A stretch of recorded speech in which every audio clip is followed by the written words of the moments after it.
Hey guys, it's December 10th. Welcome to the channel. Currently gonna start on the boat build here. I think the only thing we got to do now is start cleaning it, and we're gonna prep it for paint and some more woodwork, carpet. We'll see what else goes.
And this boat originally had the steering wheel drive with the springs hooking up back here and that run up the side. All the cables run up the side of the boat.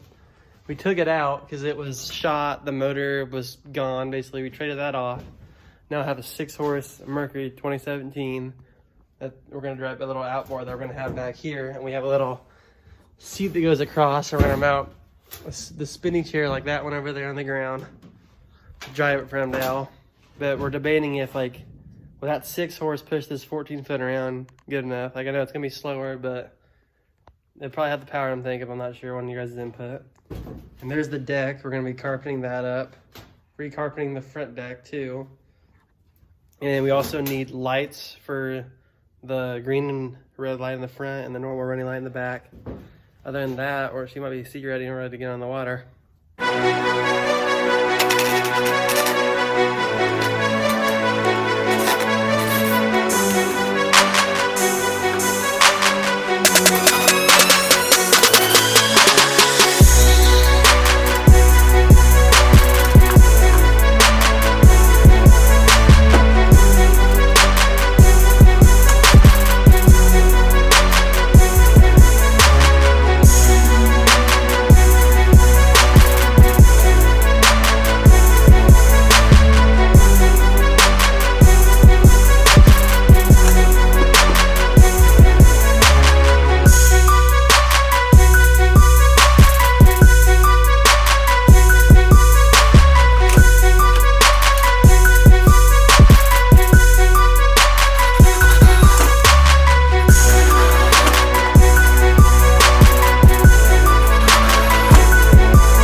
got the seat mounted up under there. And yeah, it could use a little wash, but spins nice. Be perfect to be sitting right there. Had the tiller motor right here. Oh yeah.